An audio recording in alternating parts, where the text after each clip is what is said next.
he referenced an article that was sent over to me by one of our producers, Robin, and it is the piece from the Daily Beast by Kelly Goff. Now, there's a video of Cenk Uygur absolutely eviscerating this article that's titled, "You're Damn Right, Electability Matters to Black Voters." And the entire premise of this article is that she basically is maligning supporters of Bernie Sanders because they have the privilege and the luxury of not having to worry about electability. I have to bring this article up because of how it fits into what JP was just saying before the phone line started acting crazy, and it has everything to do with the attack on Killer Mike. It really connects everything with how far the establishment will go in order to maintain the reins of power. And I just want to read a couple of quotes from it, and then Noah, you can feel free to give your feedback. One of the things she said was, "Not caring about which candidate is actually electable might be one of the greatest forms of privilege there is. This is one reason why, despite being more progressive than Clinton in some areas, Sanders has struggled to gain traction with Black voters, because ignoring whether a candidate is actually electable is a luxury most minorities simply can't afford." Now, Cenk did a great job with this. I'm not going to try to recreate what he did, because he really just exposed the fact that she's arguing a moot point, because Bernie Sanders, according to the actual polls, is more electable than Hillary Clinton. But I want to focus on the fact that she's actually playing this card, trying to mush all of the African-American voters into the Hillary Clinton camp by dismissing the supporters of Bernie Sanders of being the sole beneficiaries of white privilege. Noah. This is more of that spin. I mean, they have to do what they have to do to try to retain, the coveted Black vote, right? I mean, they're working overtime. And when I say they, it is anyone that is, bending over backwards to spin this narrative that somehow our interests best lie with Secretary Clinton and another Clinton extension of the Clinton dynasty. I mean, it's when you look at a lot of the issues that matter, when you look at, criminal justice reform, when you look at the death penalty, when you look at the fight for 15, when you look at her support for welfare as we know it, when you look at so many different things, her support of charter schools, and her support, really right now, everybody's been up in arms about Chicago, her support and love for Rahm Emanuel. Like, seriously, when we look at many of the issues that are our issues, I mean, that is maybe part of the problem of why we have had stagnation in the Black community for over the last 20, 30 years. We are focusing on maybe who can we cobble together with, who's going to win, and maybe they'll give us a little piece of something, versus demanding our what is just due. Right. And I think that is problematic to say we need to kind of just get in where we fit in and this incremental change, and eventually we'll get there. I mean, we've been waiting a long time for our supposed, liberal allies to give us, what we're entitled to. No, I say we get behind the people talking about, we need to change this. I was talking to my stepfather and one of his friends from Detroit over the weekend, and they were saying, in a socially conscious political community with the old heads, Bernie's actually saying a lot of the stuff we've been saying since the 60s. Right. So, when we talk about folks who are former Panthers, when we talk about folks who were down Republican New Africa, they're saying stuff like, yeah, I mean, he's saying the same stuff we're saying. And one of the criticisms actually from a lot of the conscious folks is that Bernie should actually be running as an independent right now. And that's what Michelle Alexander has said too. How much can he really do within the corrupt Democratic Party? But I think that I read that piece and I just rolled my eyes. This whole thing about electability. I mean, but this is the same nonsense they said about Obama at first too. Obama wasn't electable. Hillary Clinton is electable, but that's because you're choosing to stay within a certain, viewpoint. I mean, I think that, sometimes Black voters do not engage themselves, or we have been so beat down by the system and by the quote unquote white man that we're too afraid sometimes to step out of the box and try to do something different. Right. And I think we have shell shock sometimes and won't really push the system. Let me go along with it. Let me read another quote from her and then get a little bit more of your reaction. Then there are those who vote for survival. That's the person who votes and gets family members to vote to try to overturn a stand your ground law in her state, because she knows more than one unarmed teen in her community. She knows more than one unarmed teen in her community who was killed because of such a law. The kind of voter doesn't have the luxury of waiting to be inspired by a candidate or to think long term about how their vote might make a difference a decade from now. So this what I hate more than anything else are disingenuous arguments that are passed off as journalism. That I think that is my greatest pet peeve, because this argument is not only is it illogical, right? It's really playing a reverse race card. It is a black person. Let me just call a spade a spade. I said it last night. These are black people who are well enough to do. They're doing well enough never to have to worry about making rent. Yep. Because this is the difference. If you have ever had to worry about making rent, then you are tired of the status quo. And here is a woman, I don't care if she was a man, a woman, whatever. Here is a person, a black person who probably has never in this current environment is probably doing well enough to never have to worry about paying rent, trying to make black voters who do have to worry about paying rent to ignore the economic conversation that could actually address some of those underlying factors that makes it so difficult to pay the rent, but doing so by making you fear everything about racism. Do we have to worry about stand your ground laws? Yes, but guess what? They were passed underneath the current regime. They were passed underneath the current paradigm. They were passed with Democrats in office. So yes, we have to fix that now because Democrats didn't stop it in the first place. But at the same time, while we have to worry about stand your ground and unarmed teams getting killed, we also have to worry about the fact that some of our lights might be off at the end of the week because we have spent every dime we have living in this economic paradigm. So Noah, what do you have? Real quick.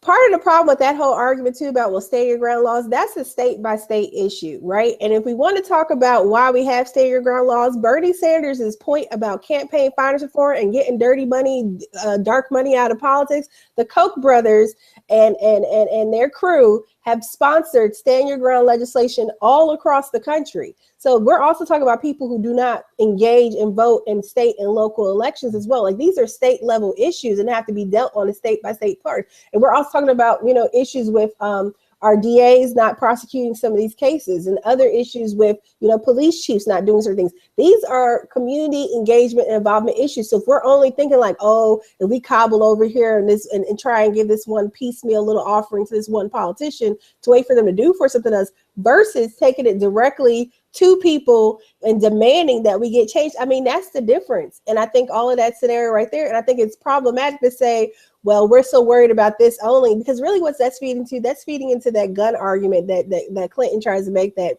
she's the only one that's concerned about that stuff. And the problem is with stand your ground laws. I mean, there's a serious issue with them on so many different levels. And in the gun conversation that people are having don't necessarily address stand your ground laws. It's a red herring to try and get people, oh, well, she only is the only one concerned about our issues when that's really not the case. I mean, the reason why, again, go look up stand your ground laws, find out why we have so many of them all over the place. They spread like wildfire.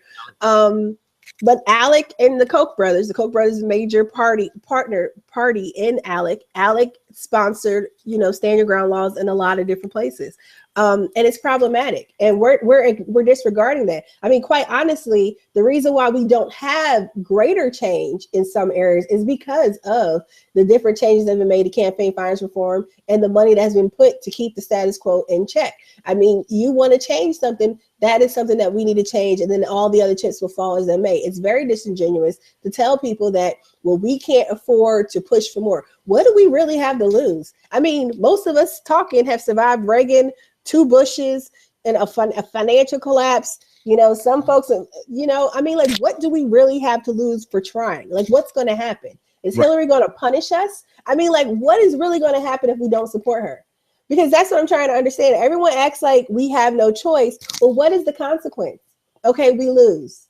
Right. Okay, you still might lose. Quite honestly, the poll came out today showing that Bernie is still faring better against her in matchups against Republicans. Right. And that's actually what that's precisely what go watch the video from Cenk. He already has like 200,000 views. So, he doesn't need the views, but he definitely it's worth watching because he goes candidate by candidate. This entire argument that Bernie can't win is in itself a farce. It's not a true narrative, but it's something that's being promoted by people who who benefit from being able to claim their, listen, I'm almost at a point, God forgive me if I'm wrong, I don't care, this is how I feel today. You know, your skin don't mean nothing to me at the end of the day if you cannot identify with my day-to-day struggle. Yep. You can be a white person who is in the same apartment complex, waking up at 5 a.m. with me, going to bed at 12 at midnight like I do, and struggling to survive, and you have more in common with me than any now one of these black commentators on television. And so what they do, though, they have an opportunity to be black, right? Yep. And they get to stand up against police brutality. Well, do you understand that black people in the hood, in impoverished communities, face disproportionate treatment from the police, magnitudes of order greater than a person in a middle-class neighborhood would? And then if you live in a wealthy neighborhood, you might get somebody to stare you down while you're shopping, right? Congratulations, you had a black experience. But for the rest of us, when we're walking through the hood, we have every chance, every 5 minutes of getting pulled over, getting stopped and frisked, getting shot because of the economic plight, of the economic condition, of the economic strata that we are in. So don't get me wrong, you can get profiled, but your profiling is just a lot different than a poor black person's profiling. Yeah. And even a poor a Latino person's profiling. So all these people who are trying to monopolize on this moment of solidarity and blackness and Black Lives Matter, when you go to your resort style condo and you're looking over the city of Chicago or New York or wherever you are, the rest of us are going into middle class, lower middle class, and impoverished neighborhoods where the real police brutality occurs across race lines, but it is concentrated based on economic lines, and they don't want to admit that. So I have less in common with this person who wrote this. People are afraid to lose power. If we acknowledge that there is more commonality or more across economics, and people lose their little fragmented sense of power that they have. The one thing I learned from living in West Virginia, from the hood to the holler, there are many things that are very similar. Yes, we have different experiences. I don't believe in equating atrocities and stuff like that. But at the same time, there's a lot that is very similar. And we would have so much more power when we come together, because that's the thing. The system doesn't want you to come together and unite across the commonalities. They want to keep you divided. You know, the same thing with Black and Latino people. They want to keep us divided with this false narrative that Latinos are coming and doing the jobs Black people don't want to do, when that's simply not even true. I mean, we're all suffering under a system. You know, we have state-sanctioned violence against Black and brown families, and we need to be coming together and collaborating. I mean, yes, I do not think that President Obama's immigration policies are good. In fact, I think deporting families and deporting children, particularly at the holidays, is awful. There has to be a better way to do it. And me saying so does not make me a racist. It does not mean I hate Obama. It just means that he is wrong. And I am not for state-sanctioned violence against anyone. And we need to have a better way to do it. We need to have a better way about it. And these myopic views, this tunnel-like vision, it's convenient. It is so convenient for this is going to piss some people off, but to hell with it. It is so convenient for a middle class and upper middle class African American person to focus solely on something like police brutality. Is police brutality real? Damn right it is. No question.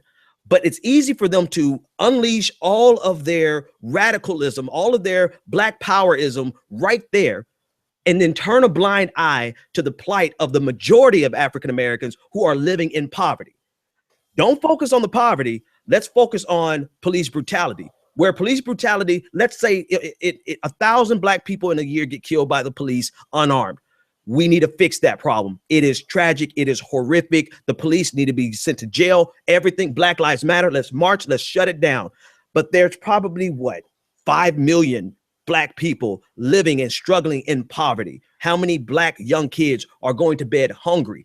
You cannot do an either or. It must be a both and. And I'm getting tired of all these well-to-do Black journalists who are just trying to destroy the message of Bernie Sanders because it's just a convenient way of silencing the debate. Let me read this last quote and then I'm going to bed for real. I've been saying that for the last hour. The crowds at a Bernie Sanders rallies could be easily mistaken for those attending a mega church tent revival. All smiles, music, and enthusiasm, and the yin yang. Hillary Clinton's events, by comparison, have the more sobering feel of the Sunday school class your mom made you go to. But that doesn't change the fact that beyond his core loyalists, Bernie Sanders is not widely seen as presidential material. I mean, she's laying it down thick. Yet watching Bernie Sanders gain momentum and be enthusiastically celebrated by the same people ridiculing Trump supporters as delusional has been a combination of ironic and baffling. Oh, sweet God, there's three things in here that are like ridiculous. First, she dismisses Bernie Sanders supporters as being drunk with the opiate of the masses, right? We're just drunk at a church revival and we're all smiles and not paying attention to reality. Then she says, but Hillary Clinton's supporters, they're serious and they're about business. And then he says that it doesn't change the fact that beyond the core loyalists, Bernie Sanders is not seen as presidential, even though he is more electable than Hillary Clinton. And yet watching Bernie Sanders gain momentum has been by people. She's equating us to Donald Trump supporters. So she has three different insults in one paragraph. All of them are unsubstantiated, all of them equally ridiculous, and all of them really demonstrating the type of privilege that she has to be able to speak from a perch of never having to worry about an economic problem and wanting the establishment to be just the way it is because she's successful in this status quo establishment. She is benefiting from this privilege and then manipulating Black people based on issues that are sensitive, but that don't represent the totality of our experience. She manipulates us based on police brutality, but pays no attention to the economic plight of most African Americans. But that's what the poverty pimps do, though. I mean, they need a certain sect for them to be superior, for them to have their position, for them to be able to write these pieces, for them to be the voice of Black America, right? They need this other section of the community, which is the larger proportion, you know, by all accounts. They need to be able to have that group be in a certain position to justify their position as the go-between, to be able to justify their, you know, you can't be elite if there isn't someone underneath you to be elite over, you know. And then you have a certain segment of the wannabes who aspire to be a part of the elite class and have convinced themselves that we don't have these issues. No, economics is not going to change everything,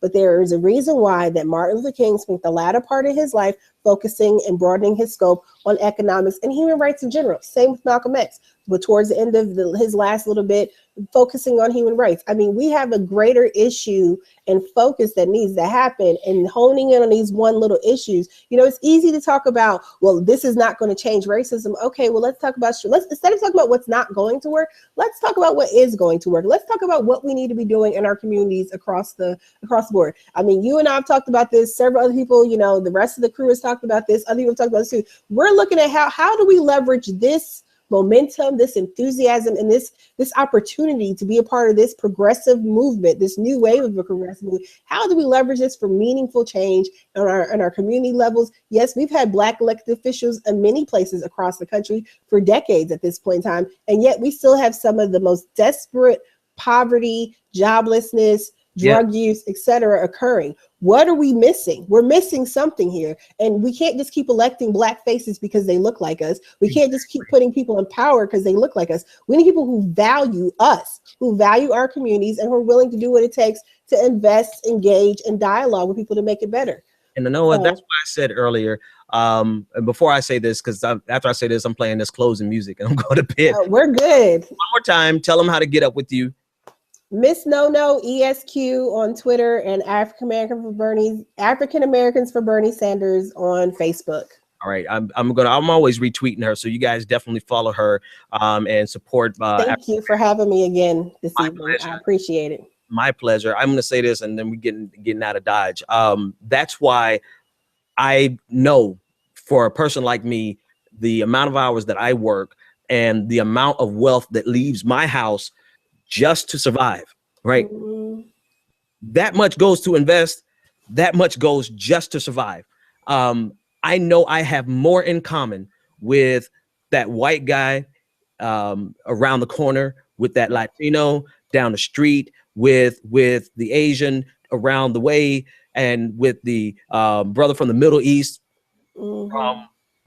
down the block. I'm out of analogies. I have more in common with people in the same economic condition that I am in than I do with any Black political or economic or media elite, period. And so, no, they do not speak for me. And they don't speak for the majority of African Americans, because they don't understand they don't speak for Americans, period, because most Americans don't have $1,000 in savings, and most of them can blow $1,000 on a dinner. I want you to think about that for a second, and we're getting the hell out of here. We'll see you next time. Where's my closing music?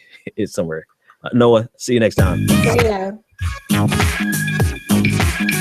The Benjamin Dixon Show is only possible with listener support. Go to www.thebenjamindixonshow.com to register for our blog, join the Progressive Army, and support The Benjamin Dixon Show. Crazy mother. If you like this episode, be sure to share, like, and subscribe.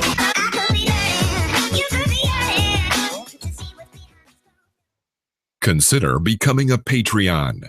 Go to www.patreon.com/The BPD Show and support The Benjamin Dixon Show.